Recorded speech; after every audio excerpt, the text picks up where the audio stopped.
أعوذ بالله من الشيطان الرجيم. بسم الله الرحمن الرحيم. الحمد لله رب العالمين، والصلاة والسلام على سيد المرسلين وعلى آله وصحبه أجمعين. رب اشرح لي صدري ويسر لي أمري واحلل عقدة من لساني يفقه قولي. سبحانك لا علم لنا إلا ما علمتنا إنك أنت العليم الحكيم. ولا حول ولا قوة إلا بالله العلي العظيم. Jadi kita mula di muka surat 2.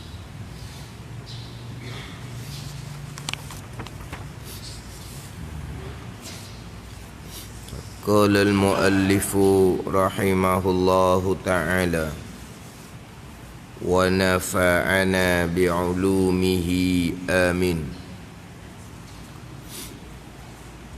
Bismillahirrahmanirrahim. Dia mulanya dia bismillah, tapi bismillah tu duduk di dalam hak atas tu. Dia ada bismillahirrahmanirrahim. Wabihi nasta'in. Kita nampaknya wabihi nasta'in dia mula. Dia mula di bismillahirrahmanirrahim. Wabihi nasta'in. Alhamdulillahilladzi dalla biwujudihi jami'ul kainat. Bismillahirrahmanirrahim. Wabihi nasta'inu. Alhamdulillahilladzi dalla biwujudihi jami'ul kainati. Kemudian barulah disusuli dengan terjemahan. Dimulai dengan terjemahan bagi bismillah. Dengan nama Allah yang maha murah lagi mengasih akan hamba-Nya, aku memulai kitab ini. Itu terjemahan kepada bismillahirrahmanirrahim. Dan dengan dia, dengan Allah Subhanahu wa ta'ala, kita, yakni kami, minta pertolongan. Itu terjemahan kepada wabihi nasta'in. Segala puji bagi Allah yang menunjukkan dengan wujudnya itu oleh sekalian kainat. Terjemahan kepada Alhamdulillahilladzi dalla biwujudihi jami'ul kainat. Dia setengah-setengah kitabnya Bismillahirrahmanirrahim, terus disusuli dengan terjemahan. Hak ni dak ni didatangkan 3 hak dalam kurungan tu, barulah dimulai dengan terjemahan. Dengan nama Allah yang maha murah lagi mengasih akan hamba-Nya, aku memulai kitab ini. Aku memulai kitab ini. Aku memulai kitab ni, ini takdir bagi muta'allaq. Bagi bismillah berharaf jar. Bismillah tu ada berharaf jar, dia ada tempat takluk dia, tempat gantung dia. Dengan nama Allah, dengan nama Allah aku memulai kitab ini dengan nama Allah. Jadi dengan nama Allah tu takdir bagi tempat takluk bismillahirrahmanirrahim. Tapi diubuh di belakang. Dengan nama Allah yang amat murah lagi mengasih akan hamba-Nya, aku memulai kitab ini. Setengah kitab dia bubuh depan. Aku memulai kitab ini dengan nama Allah.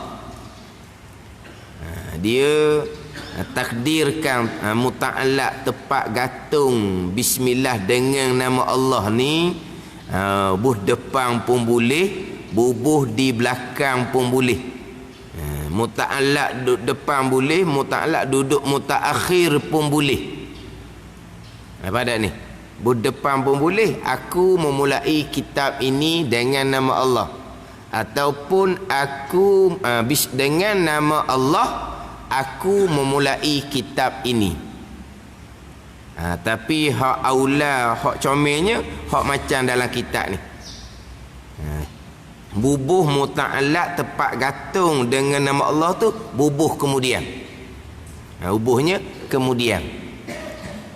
Supaya apa ni? Supaya tak beri waham, tak beri kesamaran, memulai kitab dengan ayat lain. Kita mula kitab ni dengan Bismillahirrahmanirrahim.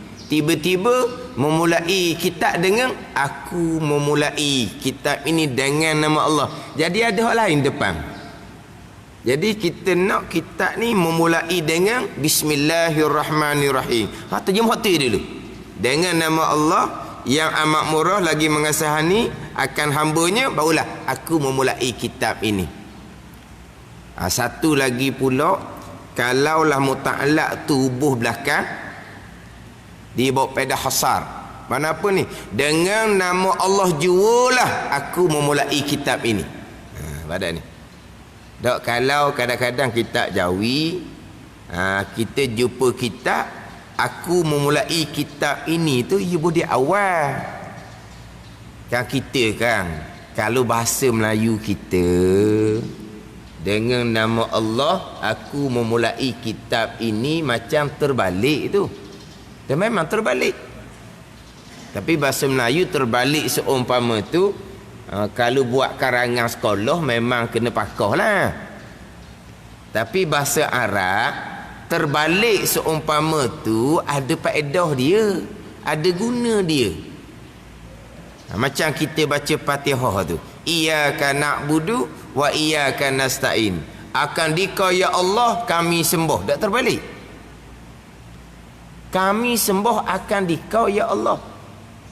Tiba-tiba akan dikau kami sembah, dan akan dikau kami minta pertolongan. Hak kita duk baca tiap-tiap rakaat ada. Bukan terbalik ayat. Dia kaedah bahasa Arab ni terbalik seumpama tu buat pada hasar. Hasar ni kalau kita terjemah tubik jua. Akan dikau jualah kami sembah, dan akan dikau jualah kami minta pertolongan. Akan dikau sajalah kami sembah. Tu dia panggil hasar. Melayu kita terjemah macam mana tak tahulah.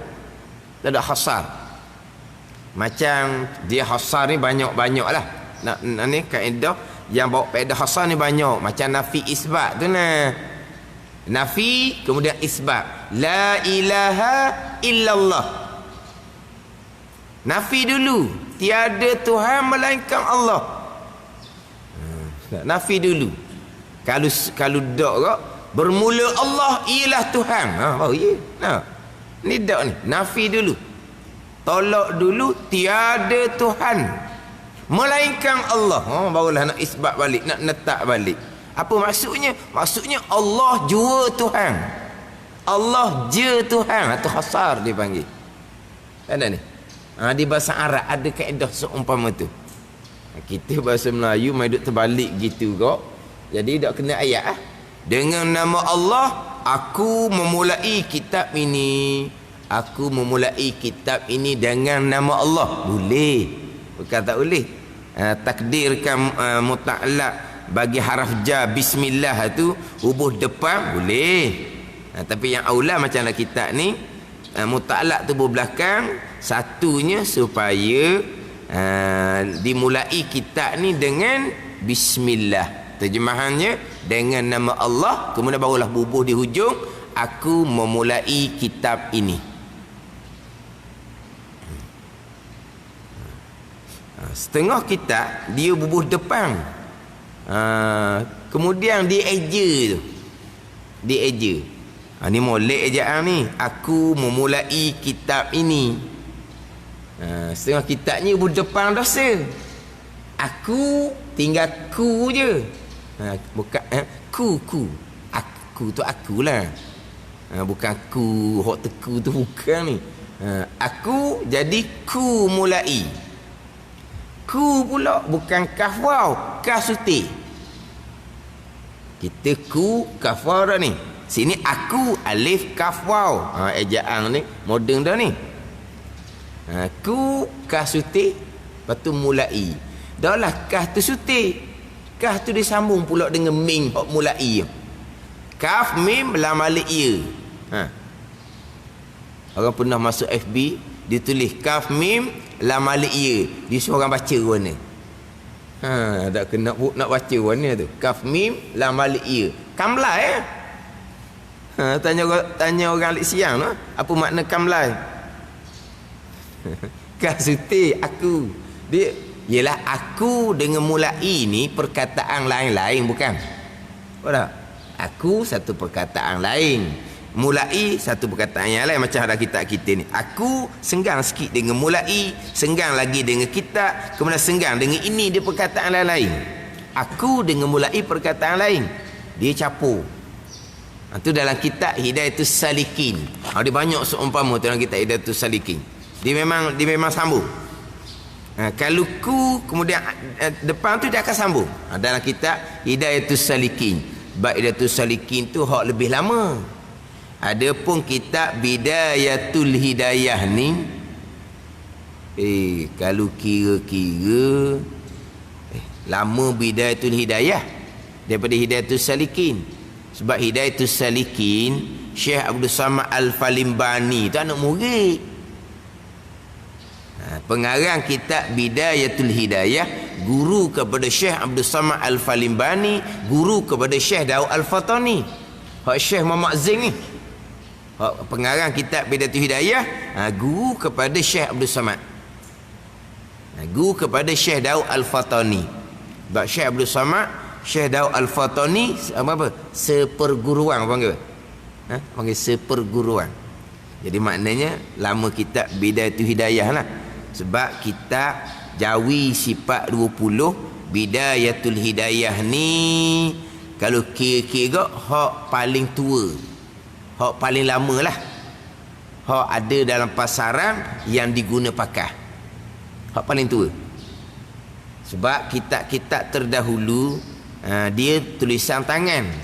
Kalau tidak sempat diserah kepada pencetak, jadi kitab tu tidak akan berkembang lah. Tulisan tangan, mana apabila tulisan tangan ni, anak murid yang pertama tulis dengan tangan lagi, lepas tu habis gitu je lah. Pada ni kitab-kitab Jawi banyak, tapi kadang-kadang hanya setakat mana, macam kalau kita kata keluarga ke anak murid ke, dia tak hantar kepada cetakan. Bila tak hantar pada cetakan tak berkembang lah. Hantar pada cetakan barulah berkembang. Jadi kalau kira ada cetakan yang paling tua, Bidayatul Hidayah, 1170 Hijri, 1756 Hijri, 1756 Masihi, 1170 Hijri. Lama mana? Orang hoduk ngaji paridah tu, tu 13 tu kemudian dah 13 Hijri. Ni 1170 Hijri ni. Hak paridah 13. Mana tekah dua tu 100 tahun lebih. Cuma hak dia panggil apa tu di tepi kitab Bidayatul Hidayah ni, di tepi tu panggil apa, nota kaki. Tu hak Syekh Ahmad Al-Fatani Faridah. Tuang kitab Faridatul Faraid, Syekh Ahmad Al-Fatani, hak nota kaki luar tu hak dia. Nota kaki luar tu hak tu hak kemudian. Hak nota kaki luar tu 1303 Hijri. Hak nota kaki luar tu kitab 1170 Hijri. Ini hak paling tua yang ada di pasaran. Jadi nak kira macam tadi tu, nak balik kepada Hidayatus Salikin, orang kata ejaan dia tu agak lama sikit lah. Tapi kalau kira ni lama lagi. Sama-sama Indonesia. Pengarang kitab Bidayatul Hidayah, Syekh Muhammad Zain Indonesia. Syekh Muhammad Zain ni pun Indonesia. Syekh Abdul Samad Al-Falimbani pun Indonesia. Tapi kalau kira dia punya tulisan ni kira moden dah lah. Aku memulai kitab ini. Jadi terjemah kepada Bismillahirrahmanirrahim dengan nama Allah. Jadi kita pengarang kitab memulai kitab ini bertolong dengan nama Allah. Boleh ke bertolong dengan nama Allah? Bertolong dengan Allah Ta'ala lah. Bukan bertolong dengan nama. Bertolong dengan Allah Subhanahu Wa Ta'ala. Bertolong dengan Tuhan. Di sini bertolong dengan nama. Tak apa, boleh. Walaupun sebenarnya bukan minta tolong dengan nama, minta tolong dengan Allah Subhanahu Wa Ta'ala. Minta tolong dengan Tuhan yang wajib ada. Dengan nama Allah yang Maha Murah, lagi mengasih akan hambanya. Ni terjemahan hak biasa semualah. Pemurah, penyayang. Ni hak terjemahan hak biasa. Pemurah, penyayang. Tapi terjemahan dalam kitab-kitab hak lebih besarnya dia banyaklah terjemahan dia nya. Tapi kita hak biasanya pemurah, penyayang. Ar-Rahman, pemurah, Ar-Rahim, penyayang. Pemurah, penyayang. Dia pemurah, penyayang ni. Ada pula dia kata tak boleh nak terjemah Ar-Rahman pemurah, Ar-Rahim penyayang. Sebab serupa dengan manusia pula. Kan manusia ada pemurah kan.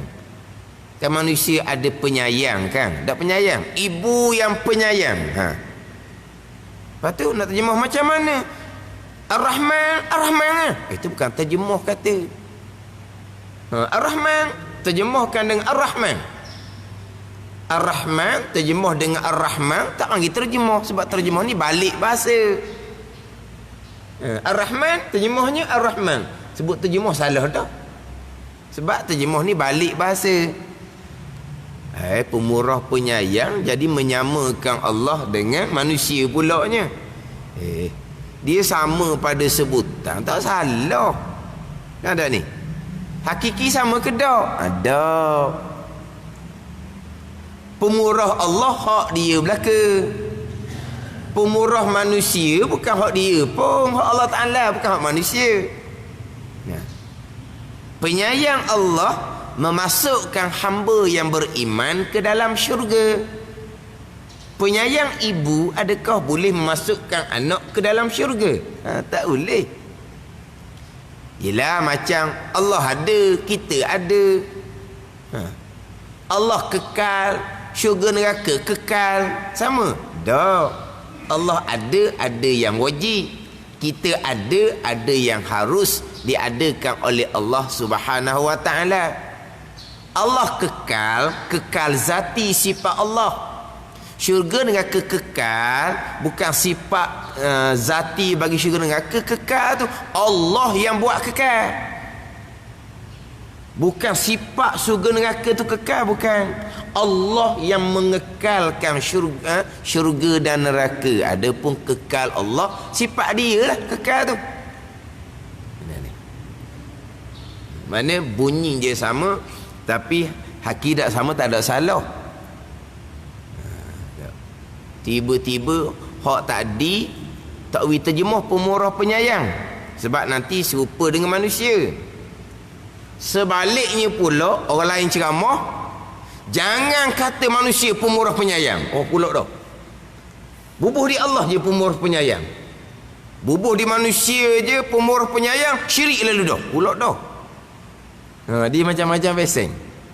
Hak tadi pemurah penyayang tak beri Ar-Rahman Ar-Rahim tak beri terjemah dengan pemurah penyayang. Nanti sama dengan manusia.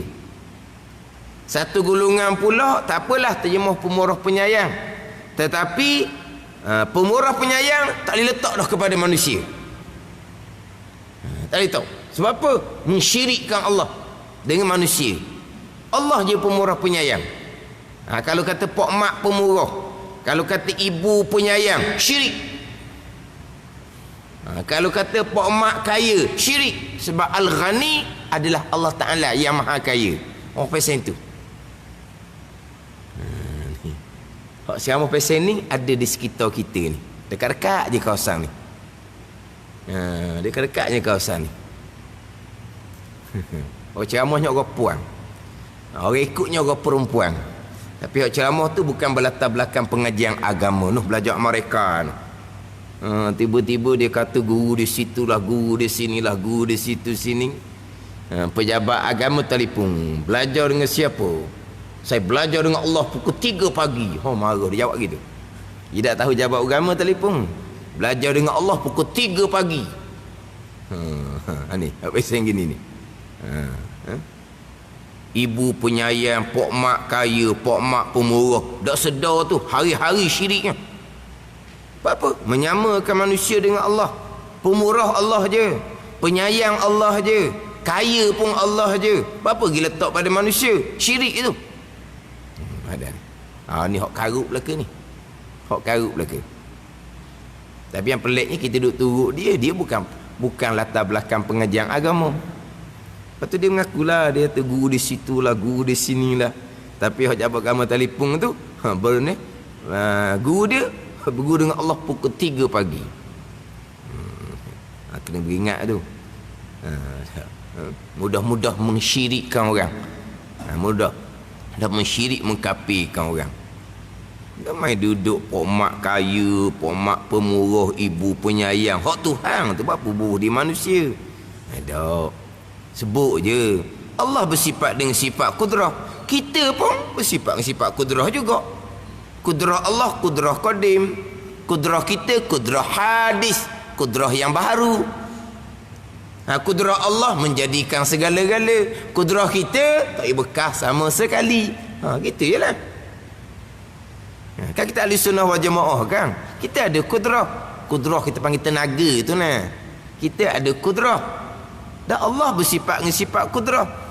Kita bersifat dengan sifat kudrah. Sifat kudrah Allah qadim. Sifat kudrah kita baharu. Sifat kudrah Allah mengada meniada. Sifat kudrah kita tak bekas sama sekali. Sama kok mana?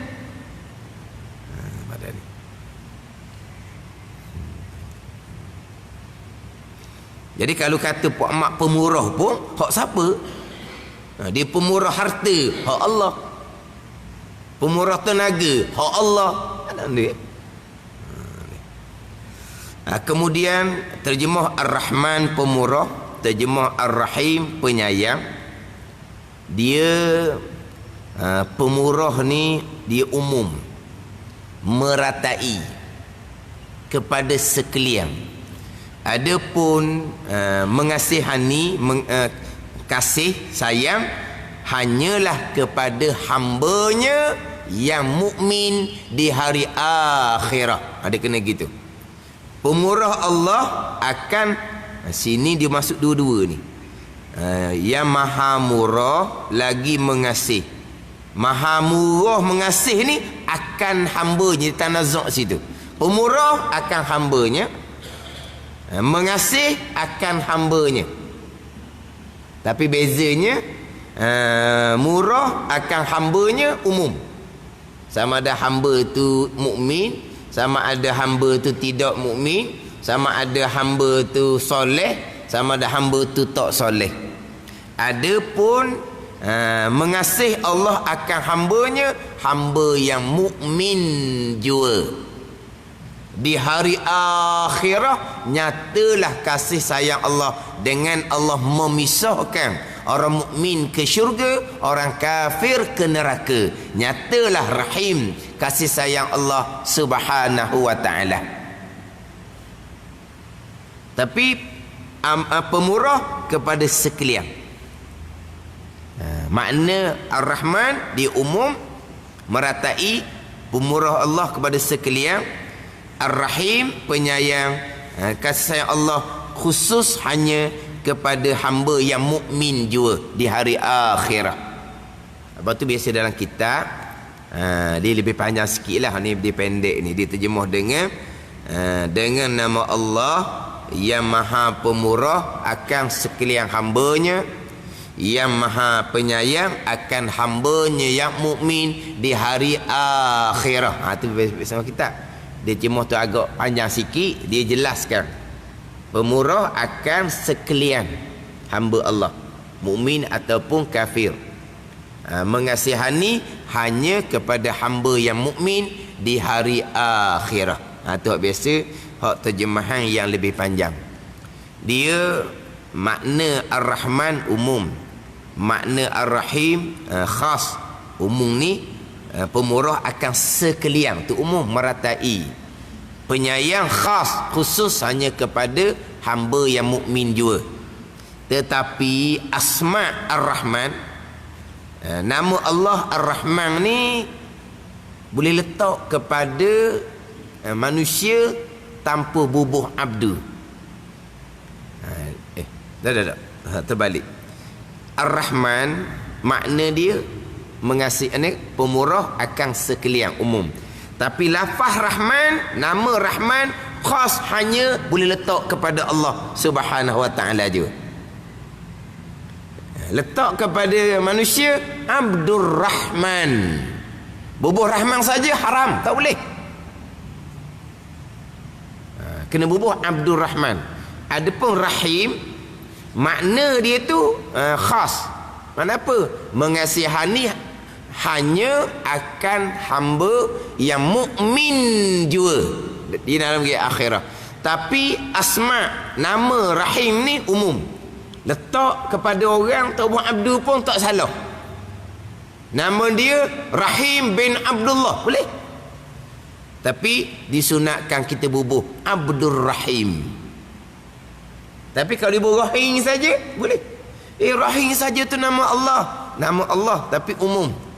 Nak letak kepada manusia pun boleh nama Rahim tu.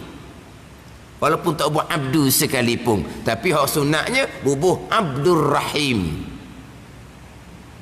Sebab kadang-kadang ada nama orang kan Rahim saja. Rahman tak boleh. Rahman dikena buat Abdur Rahman. Sebab nama Rahman khas kepada Allah Subhanahu wa ta'ala. Jadi lafaz Ar-Rahman, nama dia tu khas kepada Allah Ta'ala. Tapi makna dia umum. Pemurah akan sekalian. Nama lafaz Rahim umum. Letak kepada orang tanpa buat abdu pun boleh. Tapi makna Rahim khas. Makna Tuhan kasih sayang hanya kepada hamba yang mukmin juga di hari akhirah. Habis. Dia gitulah biasanya. Ngaji pondok, dia dibawa pasal gitulah. Masuk kampung pun jadi bawa pasal gitu jugalah. Kalau nak baca seterik sesat je lah. Ada ni. Mana kita ada, insya-Allah pagi ni kita habis terjemahan hak Bismillahirrahmanirrahim. Terjemahan wabihi nasta'in, dan dengan dia kita minta tolong tu minggu depan lah pula dah. Gitulah. Jadi kalau kita faham pengertian Rahman Allah, pemurah Allah ni umum kepada sekalian. Jadi apa yang kita dapat atas dunia ni tidak semestinya dengan kasih sayang Allah. Kita dapat atas dunia dengan kemurahan Allah. Bila kita dapat ni dengan kemurahan Allah, itu bukan bukti tandaan kita dikasihani, kita dikasih oleh Allah Subhanahu wa taala. Ada ni. Sebab atas dunia ni Tuhan beri dengan kemurahan Allah. Beri dia kasih sayang di hari akhirat. Syurga kepada orang-orang yang beriman. Adapun hak dapat atas dunia ni dengan kemurahan Allah Subhanahu wa taala. Boleh pakak tinggi, boleh harta banyak, dirinya sehat molek, itu datang daripada kemurahan Allah Subhanahu wa taala. Bukan itu jadi bukti bahawa Tuhan kasih sayang kepada kita. Kalau Tuhan tak kasih sayang, takkan Tuhan senang hidup. Tuhan pakak tinggi, Tuhan sehat. Tak, itu kemurahan Allah. Kemurahan Allah ni umum, sama ada orang tu orang beriman ataupun tidak, orang tu orang soleh ataupun tidak. Sebab terkadang orang ni dia salah faham. Bila dia dapat kesenangan, dapat pangkat yang tinggi, dapat kejayaan atas dunia, itu menunjukkan bahawa Tuhan redha, Tuhan sayang, Tuhan kasih, tu jahil. Hak Tuhan redha, hak Tuhan sayang, hak Tuhan kasih, hak Tuhan bersama adalah orang-orang yang beriman jua. Ada ni. Hak tu hak Tuhan redha, hak Tuhan kasih, hak Tuhan bersama. Adapun kalau tidak beriman, Tuhan tidak redha, Tuhan tidak kasih, Tuhan tidak bersama, dah Tuhan bagai-bagai itu rahman, kemurahan Allah Subhanahu wa taala. Tengok orang kafir. Dialah hak paling berjaya atas dunia. Paling kaya orang kafir. Paling tinggi pangkat kedudukan atas dunia orang kafir. Dah Tuhan kasih sayang ada. Itu kemurahan Allah Subhanahu wa taala, itu dia panggil istidraj. Istidraj. Tuhan beri, mati kekal neraka selama-lamanya. Itu istidraj. Ada ni. Tapi orang kafir beranggapan dia ni maknanya orang lebih lah. Sebab apa? Boleh macam-macam. Orang Islam yang jahil pun dia beranggapan gitu lah. Dapat kejayaan, dapat kemenangan. Mana apa dapat kemenangan tu? Kemenangan tu datang daripada qada qadar Allah. Ya, dah Tuhan redha, Tuhan bersama, jahil kamu. Ada ni. Kemenangan tu datang daripada qada qadar, itu kemurahan Allah. Redha kasih sayang Allah hanya kepada yang beriman jua, yang beramal soleh jua. Orang yang beriman beramal soleh ni atas dunia terkadang Tuhan beri, terkadang Tuhan tak beri. Itu atas kehendak Allah Ta'ala lah. Dulu-dulu ayat ni jaja sangat-sangat lah ni. Boleh menang, boleh memerintah, Tuhan redha, Tuhan kasih. Sebab tu Tuhan wi menang, sebab tu Tuhan wi kuasa, sebab Tuhan redha, Tuhan kasih. Berdekat-dekat Tuhan redha, Tuhan kasih. Lepas tu tak ada dah, Tuhan dah wi dah menang, tak redha dah orang kali, tak kasih dah orang kali. Sebut kata Tuhan redha, Tuhan wi menang, tu jahil. Itu kehendak Tuhan, datang dari kemurahan Tuhan. Tu'til mulka man tasha. Allah Ta'ala beri kerajaan pada sesiapa yang Allah Ta'ala kehendak, yang Allah kehendak. Kehendak Allah, redha Allah tidak berlaziman. Itu kena ngaji akidah molek. Apa yang Tuhan beri atas dunia ni datang dari kehendak Allah, itu adalah kemurahan Allah Subhanahu wa taala. Tuhan redha ke tidak, Tuhan kasih ke tidak, tengok beriman ke tidak. Radhiyallahu anhum wa radu'an. Radhiyallahu anhum, telah redha oleh Allah Ta'ala daripada mereka itu. Hum tu kembali pada siapa? Surah Bayyinah tu. Hum kembali pada siapa? Innal ladzina amanu wa amilus solihat. Hum tu situlah. Orang yang beriman dan beramal soleh. Radhiyallahu anhum, telah redha oleh Allah Ta'ala daripada mereka itu, daripada orang yang beriman dan beramal soleh. Dan Tuhan redha, Tuhan berilah kuasa ke dia. Itu atas Tuhan lah tu. Tuhan beri kuasa atas kehendak Tuhan, atas kemurahan Tuhan, bukan atas redha. Yang berlaku tu semua kan atas kehendak Tuhan kan. Berlaku semua atas kehendak Tuhan. Tuhan redha ke tak? Kehendak Tuhan, redha Tuhan tidak berlaziman. Tuhan kehendak orang kafir dapat macam-macam. Tuhan redha ke tak? Tuhan tak redha. Tuhan kehendak orang Islam ni dan terkadang duduk di bawah, tertindas. Tuhan kehendak. Tuhan tak redha ke? Tuhan redha, itu ujian. Ada ni orang Islam tapi tak ada kedudukan, ditindas pula. Kehendak siapa? Kehendak Allah. Dan Allah tak redha. Allah redha sebab dia orang beriman dan beramal soleh. Kenapa Allah jadi kehendak Allah jadi dia duduk bawah rendah? Itu ujian. Ada ni.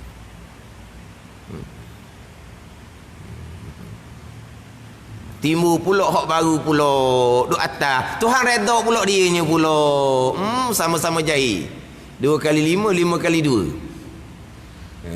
Hak selama ni Tuhan redha, Tuhan kasih, Tuhan bersama, senyap dah. Sebab tak ada dah. Naik hak baru, mereka pula Tuhan redha, Tuhan bersama, Tuhan kasih. Sebab apa? Sebab boleh duduk atas. Kata 2 kali 5, 5 kali 2, sama-sama jahil akidah. Apa yang berlaku, apa yang Tuhan kurniakan atas dunia ni, itu datang dari kemurahan. Kemurahan Allah umum kepada sekalian. Kasih sayang Allah hanya kepada hamba yang beriman dan beramal soleh. Itu je. Tadi dah Tuhan beri atas nama istidraj. Istidraj ni ialah terjemah bahasa standard macam mana wallahu alam lah. Istidraj ni, kalau saya mengaji tu guru semua dengan permua. Tak ada permua. Kita permua ni macam dengan anak-anak dah. Allah, mua sungguh anak dia. Dah ayah dia buat gitu, jadi mua. Tak ada mua. Kita permua ni maksudnya beri, bukan kasih. Bukan sayang, bukan redha. Dah munak sangat ambil sebab masa, kena. Itu makna istidraj. Biasa tu saya buat misalnya, dia buat misal air daging. Air daging lain, air daging air kapung lain. Air daging ni malang pasang lapu supaya boleh makan. Malang pasang lapu supaya boleh makan. Ayam kapung malang gelap, tak boleh makan. Jadi air daging ni beri makan. Tuan dia kasih ke? Tak, nak jual. Ayam kapung hok gelap tak boleh makan malam tu, siapa ke sudah dia tak semelih pun. Pada mampu gitu je. Apa? Sayang nak semelih. Tapi kalau tengok juga air daging ya tuan dia kasih. Siang malam boleh makan. Makasih. Tak, nak jual. Samalah Tuhan beri, dia derhaka, akhir sampai di hari akhirah nerakalah dianya. Itu istidraj dia panggil. Dalam ayat falamma nasu ma zukiru fatahna alaihim abwaba kulli syai hatta iza farihu bima utu akhaznahum baghtah. Apabila lupa mereka itu akan barang yang diperingatkan akan mereka itu, kami akan buka atasnya bagai-bagai daripada segala nikmat. Ia lupa ke Tuhan? Tapi Tuhan buka bagai-bagai nikmat. Dengan kekayaan, dengan pangkat, dengan kesenangan, dengan kejayaan. Ia lupa ke Tuhan? Tapi Tuhan buka bagai-bagai. Hatta iza farihu bima utu, sehingga dia gembira dengan apa yang Tuhan beri. Kadang-kadang dia rasa pulaknya Tuhan kasih ke dia. Sebab Tuhan beri macam-macam. Akhaznahum baghtah, Tuhan akan retak secara apa? Mengejut. Mati neraka. Faham tak ni? Orang kata istidraj, hak tu hak paling ditakuti. Boleh tengok ke Tuhan kasih dah lah, boleh bagai-bagai. Kena istidraj. Kadang-kadang kita minta boleh. Hebat dah kita ni. Orang boleh dah mari minta air tawar kita semua ajak. Kita minta boleh. Minta boleh macam iblis lah. Berapa kali iblis minta dengan Tuhan? Boleh. Tuhan beri. Nabi Musa AS minta dengan Tuhan supaya lepas dia sesat di padang pasir tu 40 tahun baru boleh. Iblis minta dengan Tuhan, Tuhan beri. Selepas iblis derhaka, Tuhan beri. Nabi Musa AS 40 tahun. Perkenanglah tu. Sebab perkenang ni ada macam-macam pasang. Segera ni kadang-kadang Tuhan kasih. Segera ni kadang-kadang Tuhan ambil nak, gitulah maksudnya. Apa mecok. Ambil. Sebab apa? Sebab Tuhan tak suka bunyi dia minta. Kau nak beri kan minta acak kali, beri. Tapi beri bukan dengan kasih sayang Allah. Kayak kita kan gitu kadang-kadang anak kita kan diminta benda yang tak sepatutnya. Minta juga, ambil. Bukan sungguh tu. Degil sangat ambil. Kita kata bahaya ayahnya beri apa? Kaki kena lah. Ni. Mana apa yang Tuhan beri atas dunia ni, ini semua datang daripada kemurahan Allah Subhanahu wa taala. Kasih sayang Allah hanya kepada hamba yang mukmin, hamba yang beramal soleh. Innallaha yuhibbul muttaqin. Innallaha yuhibbul muhsinin. Allah Ta'ala kasih akan orang yang bertakwa. Allah Ta'ala kasih akan orang yang muhsinin, orang yang melakukan kebaikan. Muhsin sahaja Allah Ta'ala kasih. Tapi Allah Ta'ala kasih ni atas dunia. Terkadang Allah Ta'ala beri, terkadang Allah Ta'ala tak beri. Tak beri itu sebagai ujian daripada Allah Subhanahu wa Ta'ala. Tapi boleh apa-apa perkara atas dunia itu atas jalan kemurahan Allah Subhanahu wa taala. Umum kemurahan Allah kepada sekalian, kasih sayang Allah hanyalah kepada hamba yang mukmin di hari akhirah. Hari akhirah pengiktibaran adalah iman. Hari akhirah pengiktibaran adalah iman. Kita duk bicara Islam ni atas dunia. Islam, iman. Islam ni atas dunia. Habuangnya atas dunia. Habuang bahagian akhirah adalah iman. Orang Islam dapat habuang atas dunia. Diri selamat, dia orang Islam. Harta selamat, dia orang Islam. Maruah dia wajib kita pelihara sebab dia orang Islam. Itu atas dunia. Dia orang Islam kan? Diri dia selamat, harta dia selamat, maruah dia kena jaga molek sebab dia orang Islam. Boleh bermuamalah sesama orang Islam, boleh berkahwin sesama orang Islam. Mati pusaka mempusakai harta sesama orang Islam. Itu faedah atas dunia. Adapun faedah akhirah, habuang akhirah, iman. Kalau orang ni Islam yang beriman, dapat dunia dan akhirah. Kalau orang Islam saja tidak beriman, dapat dunia, akhirah, kekal neraka selama-lamanya. Kekal neraka selama-lamanya.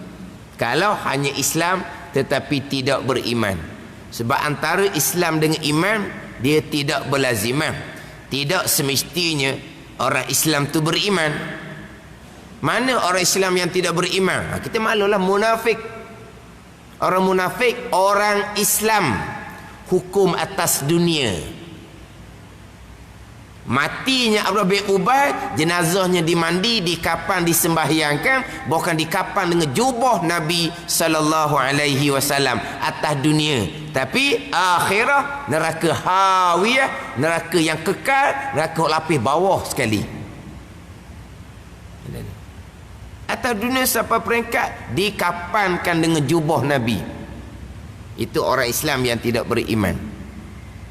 Cuma kita boleh sebut kata orang beriman tetapi tidak Islam tu, hak tu kita boleh tahu dari segi cerita sahaja. Kita boleh tahu dari segi cerita. Perkara tu ada, tapi di saat dia beriman kita tak tahu. Sebab zahirnya dia bukan orang Islam. Cuma kalau kita boleh tahu pun selepas.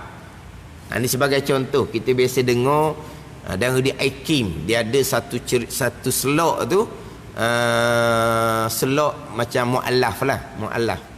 Mu'allaf ni dia akan cerita asal-usul dia. Dia jadi minat kepada agama ni, mari daripada mana-mana apa semua. Lepas tu dia cerita dia punya rintangan keluarga ke, masyarakat ke apa semua. Akhir sekali dia pun mengucap. Tapi kita boleh dengar dia cerita tu kadang-kadang dia mengucap tu kemudian. Tapi dia percaya lama dah. Dia percaya lama dah. Tapi kenapa dia tak mengucap? Kerana dia duduk dalam masyarakat tak ada orang Islam.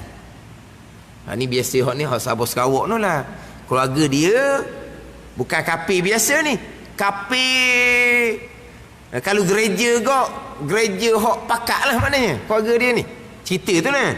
Maknanya kafir ni kafir yang berpangkat Mana kalau kafir sebab orang kafir tu hok kata Kristian apa kadang-kadang bukan Kristian pun orang tak ada agama pun. Ada ni. Ni hok memang Kristian sungguh. Jadi dia ada kekangan. Sebab apa? Sebab ada kapur. Bahaya kalau dia menzahirkan dengan mengucap dua kalimah syahadah. Tapi punya dia percaya tu percaya sungguh dah. Dia cerita percaya tu kerana dia berkawan, kerana cikgu, kerana ustaz, kerana macam-macam lah dia lah dia punya asal dia tu. Jadi timbul kepercayaan, dia membaca, dia mengkaji, dia mendengar rakaman-rakaman, ceramah-ceramah apa semua. Dia memang percaya sungguh-sungguh dah kepada Allah, percaya pada Nabi SAW. Tapi kekangan pada masa itunya dia tak berani nak menzahirkan sebagai orang Islam dengan mengucap dua kalimah syahadah. Bila dia berani menzahirkan, dia pun berpindah ke KL, sambung pelajaran, masuk universiti, jauh daripada keluarga. Barulah dia pun mengucap dua kalimah syahadah. Zahirlah dia sebagai orang Islam. Iman dia lama dah. Dia percaya pada Allah dan Rasul, berimanlah dianya. Ada ni. Dia nak sah iman tak bergantung kepada asyhadu an la ilaha illallah wa asyhadu anna Muhammadar Rasulullah. Asyhadu an la ilaha illallah ni habuan zahir. Nak menzahirkan bahawa di dalam kita tu beriman, mengucaplah dua kalimah syahadah. Nak menzahirkan hak dalam ni. Tapi hak dalam tu sebelum dia menzahirkan, ada dah hak dalam iman tu, sah dah imannya. Tapi iman sajalah, Islam tak ada. Maka dia wajib mengucap. Dia nak mengucap ada kekangan, bahaya, dia pun tak mengucap. Macam mana iman dia? Sah. Tidak mengucap asyhadu an la ilaha illallah tu zahir. Nak sah iman tidak bergantung pada zahir tu.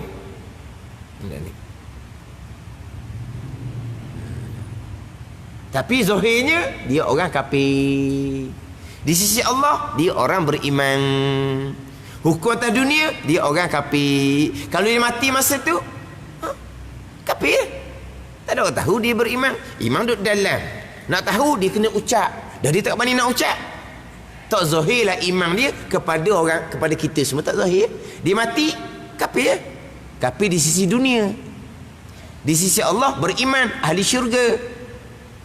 Kalau dia mati, ni cerita ni tak matilah sebab dia masuk Islam dah kemudian. Dia cerita hak latar belakang dia. Kalau dia mati, kafir. Kafir orang ni beriman. Beriman di sisi Allah. Dah kata kafir di sisi dunia. Jenazah orang kafir. Buat pasal kafir dia lah. Ada ni. Tapi di sisi Allah, iman. Dia beriman, ahli syurga. Ada. Sebab tu antara dua ni dia tak berlaziman. Termasuk orang hak mengucap tu sendiri pun beriman ke tak? Abdullah bin Ubay bukan setakat mengucap. Masuk majlis ilmu Nabi SAW, berjemaah di belakang Nabi SAW, tapi kekal kafir di sisi Allah Subhanahu wa taala. Bos setakat mengucap. Ada orang mengucap ni semata-mata kerana nak berkahwin dengan orang Melayu. Kalau tak mengucap tak boleh berkahwin dengan orang Melayu. Kasih sayang punya pasal disanggup mengucap. Hati tak percaya sebut Allah tak ada hati dia. Sebut Nabi Muhammad, sebut nama Muhammad tu dia rasa gerang dah. Dia rasa tak berahi dah hati dia. Tapi tak ada arah lah kerana dia nak kat orang. Kasih sayang punya pasal dia pun mengucap. Hati dia tak percaya. Dia orang Islam pada zahir sebab dia mengucap dengan sukarela Islam lah.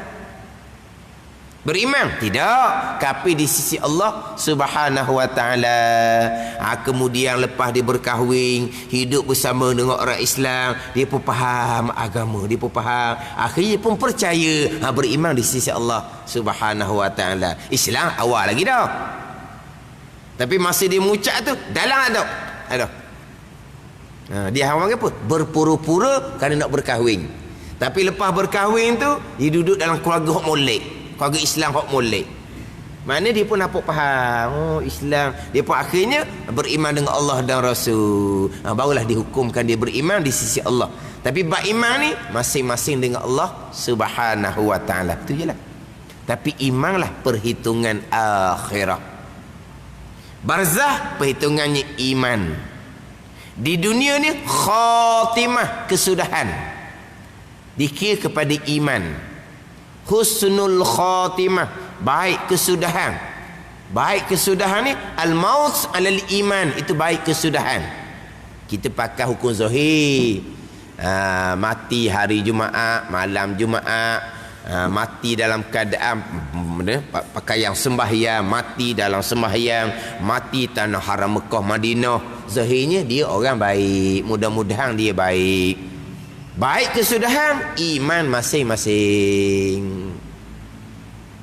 Baik kesudahan iman masing-masing. Itu husnul khatimah, al-maut alal iman, mati dalam keadaan beriman. Cuma kita zon baik, jangka baik, dia orang yang beriman.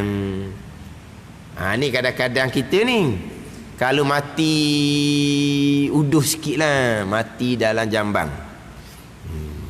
Khatimah, kesudahan tidak comel tu mati dalam jambang. Dah lah mati dalam jambang, lambat pula jumpa.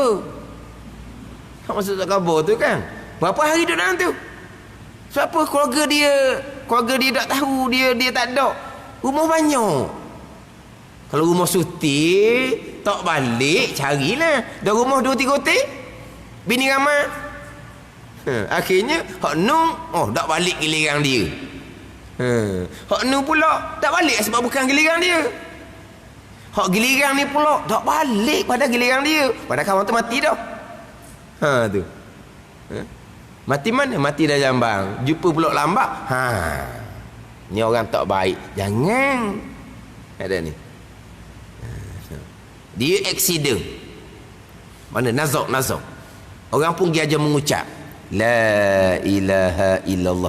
Tak turut, mati gitu je. Allah mati dia, mati tak mengucap. Allah lah, mati tak balik tu dia anggap. Jangan waktu. Kita aja mengucap tu. Aja mengucap tu sunat, bukan wajib pun. Dan Nabi kata man kana akhiru kalamihi la ilaha illallah dakhala jannah tu, siapa yang akhir kalam dengan la ilaha illallah jannah, akhir kalam dengan la ilaha illallah serta hati beriman. Tahu ada faedah dia mengucap tu. Dia kata la ilaha illallah masuk syurga ni serta dengan iman. Kalau mulut je menyebut tapi tidak beriman, tak ada juga syurganya. Dia tak mengucap tapi dia beriman, syurga juga. Sebab tu ajar mengucap ni sunat, bukan wajib. Sebab apa? Sebab di perkiraan tiga tu iman masing-masing. Jadi perkiraan khatimah iman, barzah pun iman, akhirah pun perhitungan dia iman. Ada ni.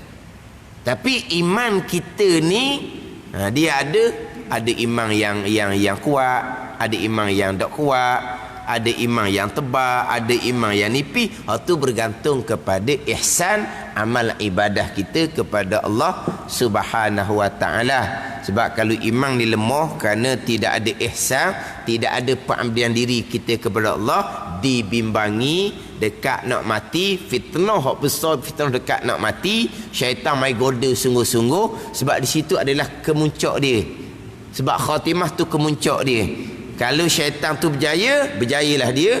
Kalau kita berjaya ketika tu dengan pertolongan Allah, kita selamat ketika tu, berjayalah kita, gagallah syaitan. Ada sekarang pada masa kita segar ni, syaitan goda kita. Kita turut syaitan, kita sedar, kita bertaubah kembali, menangis pula syaitannya. Tapi di dekat nak mati itulah kemuncak dia.